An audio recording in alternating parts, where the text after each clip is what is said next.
Hey, there he is, man. NBC Sports Bay Area. Young Goat. Bonta, man. What's up, baby? What's up, man? KC, man, happy belated, man. My new guy. What's the new guy? Hey, I've been seeing him on the shows. This is a new host or that was something. my man Every time Leezy. I Leezy tap be tapped in, in. man, he That's just the be Rook. walking in the studio doing a show. That's That's the Rook. That's the Rook right there. He's the that's the Rook. he's the Spadoni. You know what I mean? He's the Spadoni. Yeah. The Rook. What's going on, man? What's Not going much, on? man. Not much. Man, you're a busy dude, so I'm glad you were able to squeeze us in. So many things I want to talk to you about before we tap out of here. Real quick, I was just going on this diatribe of how I know a lot of people, especially like in recent memory, like really critical of Major League Baseball and baseball's boring, all this other stuff. You're like myself. You're a big baseball fan. You've been a baseball fan your whole life. Maybe we're a little biased. But outside the way Manfred's handling the A's, like that's a black eye on everything. Outside of that, I think Major League Baseball is cooking right now. I think it's phenomenal. The league is doing damn near all the right things. The coverage, the MLB network, I think Major League Baseball is fantastic right now. KC, I think the last few years has been fantastic because we had this influx of young talent coming in. Ronald Acuna Jr., Albies down in Atlanta. You got O'Neal Cruz Jr. out there in Pittsburgh. You got the Cubs. All of a sudden, they're relevant again. The Milwaukee Brewers with Jackson Chirino, the rookie last year, who's now following up what he did last year as a rookie. Baseball's popping, bro. Like, the only thing I had a problem with was the end of the All-Star game. I didn't like the Derby. Call me an old man if you want to. I wanted one more inning. I'm old school there. Because, like, why are these guys leaving? Judge, stay your ass. Why are you leaving? What's with it? Oh, we don't got enough players. We're all leaving.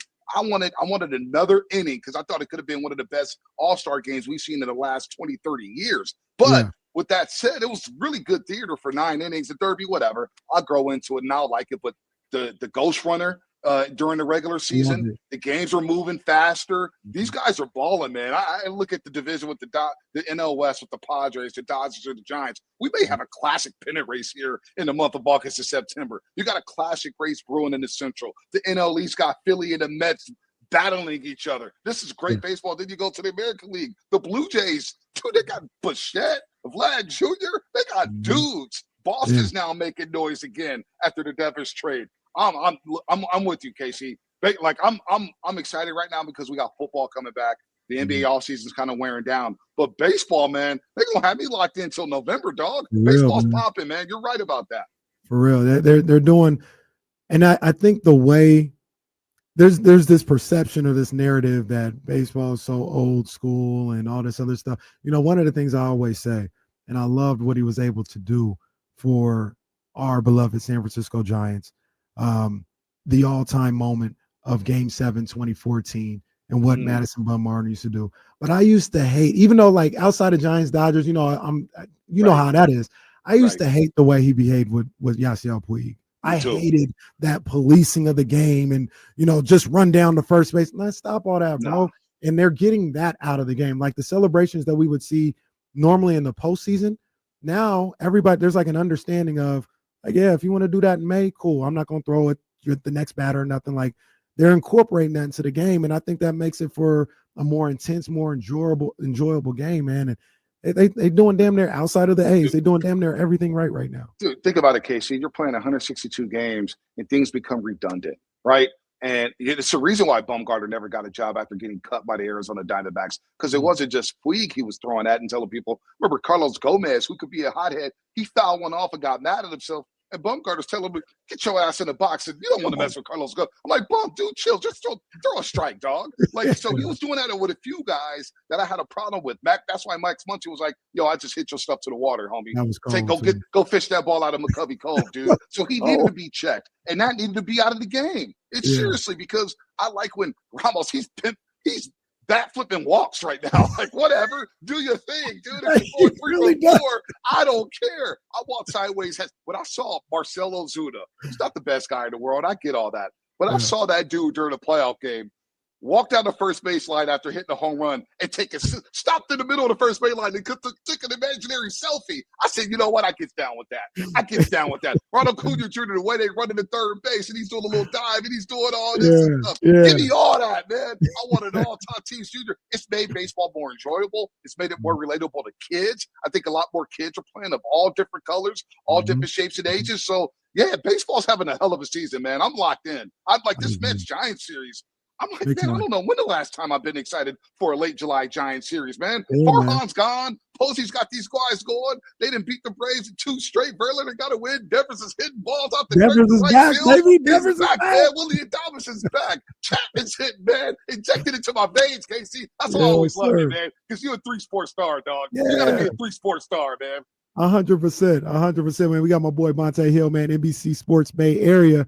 He's down at Niners training camp. I'm going to try and get to Niners training camp, but I can't have you on here without talking about what's going on with Jonathan Kuminga, the Warriors, and the Kings. Now, here's what I said a little bit earlier, Bonta, because when all this kind of dropped about 3-4 weeks ago, there was a lot of talk of, oh, man, you're getting bad information.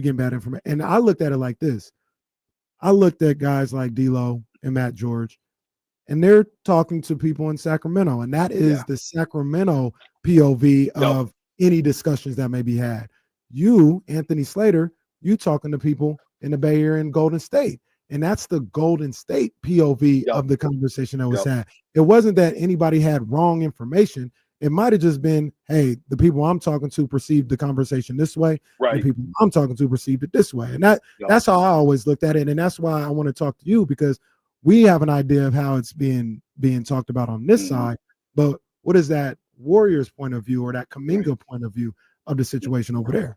Well, it's funny you brought up Matt George. I ran into him on the first day of training camp. Matt George is my guy, man. We all, people see Twitter and going at it. Like, all you guys are my dudes. I'm not beefing with sports, right? Like, come on, man. We work in sports, dude. I got out the hood for a reason, all right?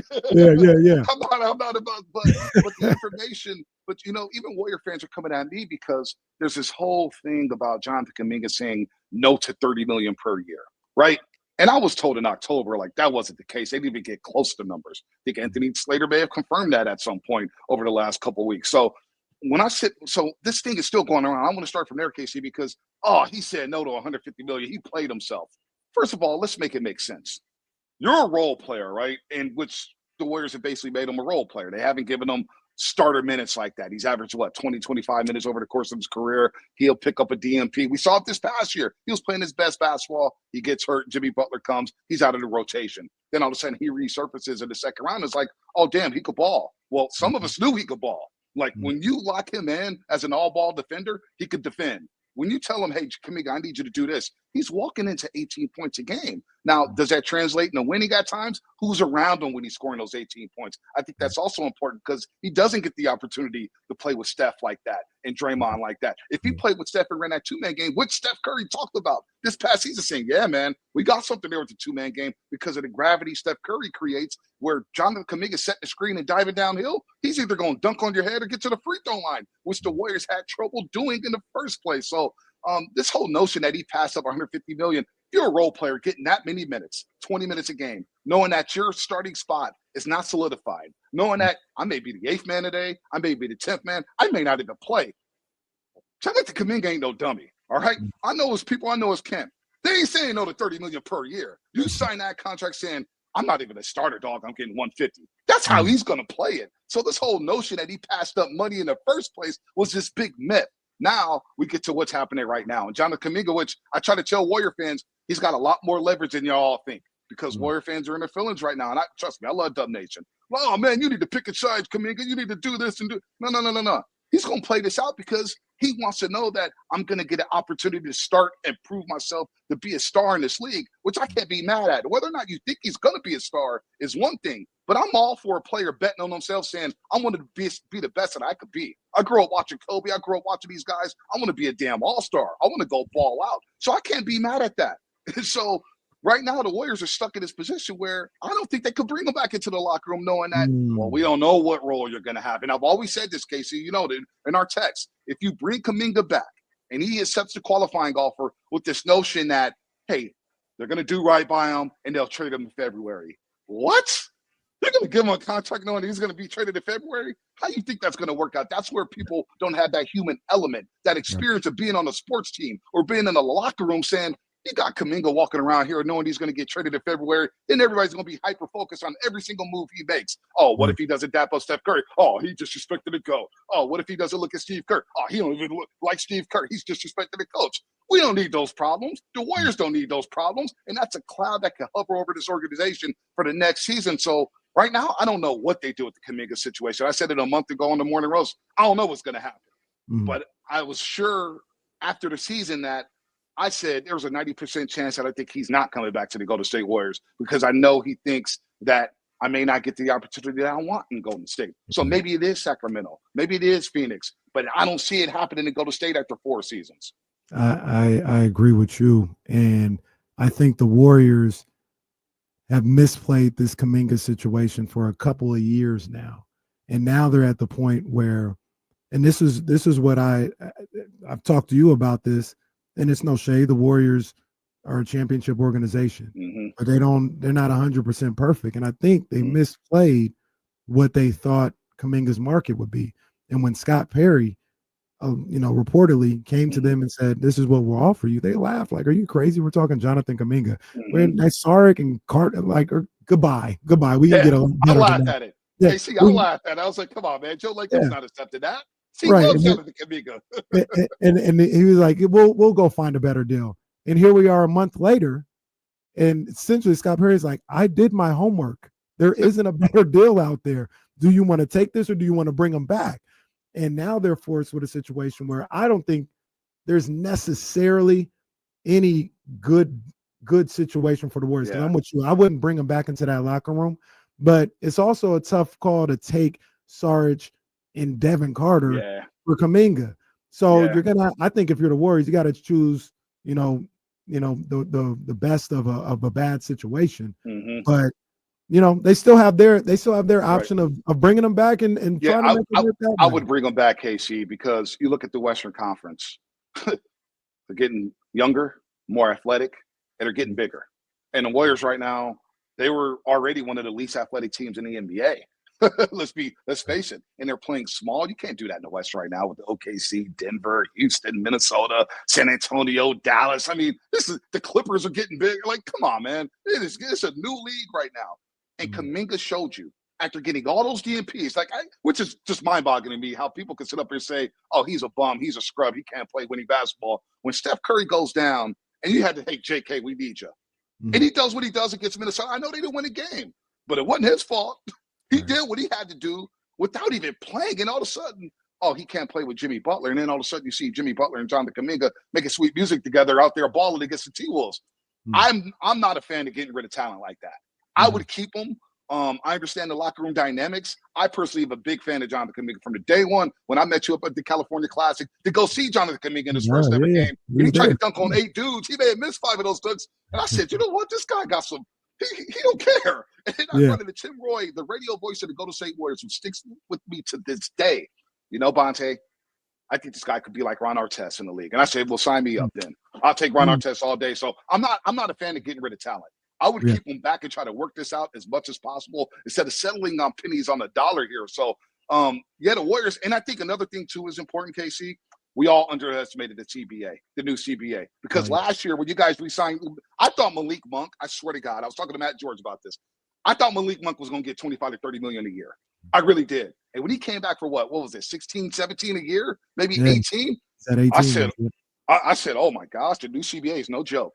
People were afraid of that first and second apron and getting those picks frozen. So now all of a sudden, the money's drying up. And if you're a restricted free agent, you're in no man's land. Look at Josh Giddey. Look at Cam Thomas. Look at Jonathan Kaminga now. So it's not a pretty situation, but the Warriors aren't panicking yet. And I don't think they'll panic yet. They got a long way to go until training camp. I think they're going to play this out for as long as possible while Kaminga gets his work in wherever he's at, Miami, New York, wherever he's getting his work in. So it's an unfortunate situation that the Warriors are the one team, Casey, that haven't made one move yet. That's crazy. That's crazy. Hey, look, clip this. You won't hear this often. Draymond was right. Draymond was spot on. He said it when the CBA happened. He said, no, this is bad. Like, this is not going to work out. And he was right. He was Was right. dead on The about new it. CBA is a mother. You know what, man? It has changed the league. It's changed the league. And Oklahoma City stockpiling those picks, having 14 first-round picks in the next 7 years, 4 picks in next year's draft. They're set up better than anybody to run a dynasty right now. They locked up their core. They got all these picks, all those interchangeable parts. Isaiah Joe, Wiggins, Jalen Williams from Arkansas. They could move those dudes out because they got 14 first-round picks in the next 7 years. Man, it's crazy. It's crazy. Bonta, before we get out of here, I got about 2 or 3 minutes. You're at 49ers training camp. Yep. And I'm going to talk to you again. We're going to talk to you again before the season starts. But I've heard you say it, and I'm in lockstep with you. I think these Niners are kind of flying under the radar. Man. And I think the Niners are going to win the NFC West. I'm saying with you. Hey, what you seeing from the group so far, man? No pads yet. No pads yet. So I don't want to go crazy. I'm not going to go crazy and do the Trey Lance thing. Like, oh my God, he looks like a 5 year We played that the other day. We played that because I was on the same tip. I was on the same tip. I was saying the same damn thing. Listen to 49ers KC. Greg Papa went on the show that Monday. Said it's the best throwing experience I've ever seen, or the best throwing exhibition I've ever seen at NFL practice. So we went the old one. A lot of people are ducking the smoke now. I'll die on that story. He should have started week 1 anyway. Christian McCaffrey, if he's healthy, that's the key.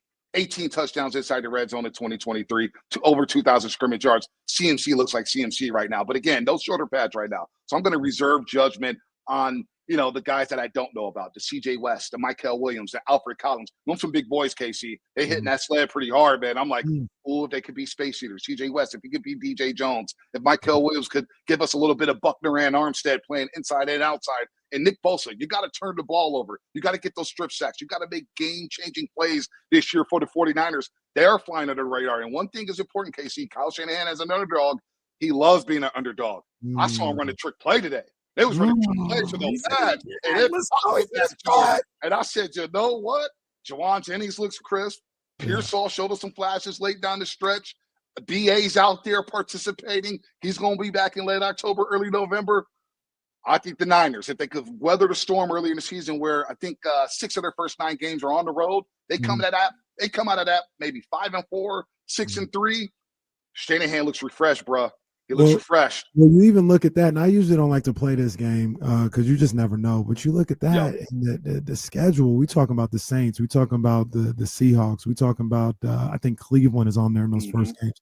Even though they are on the road, Jacksonville at home. Even though they are on the road, some of those games, man, they look a little gettable, man. Like they look gettable, KC. If Kyle Shanahan is who I think he is, the roster is what I think it is. Yes, you should be going into New Orleans and beating the Saints. Yes, period. And Sam Darnold. Who's afraid of Sam Darnold, for crying out loud? I'm not afraid of Sam Darnold. I know he lit the Niners up last year in Minnesota, but I put that on the 49ers offense for not converting touchdowns and not scoring inside the red zone. They had an issue there. So, look, Shanahan looks refreshed. Robert Saleh's barking. He's going to show that energy on defense. That's a key. Robert Saleh's back. And there's open competition, KC, in training camp for the safety spots, for that linebacker job opposite of Fred Warner. And I love open competition. You're going to get the best of the best. Tig Brown at strong safety, it ain't guaranteed that he's going to be starting because Pinnock and Richie Grant are here. You know what I'm saying? Malik Mustafa's got an ACL.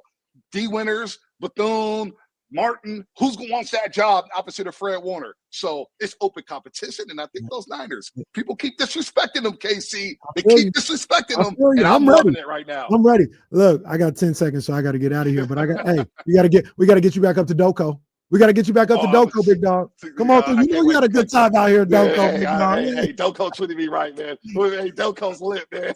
I had a great time at the Golden One, man. Bonta, man, I appreciate you taking the time out, big dog. I know you had a busy day, man, so thank you, bro. Absolutely, man. Shout out to the Chatty House, man. See y'all soon. Yes, sir, man.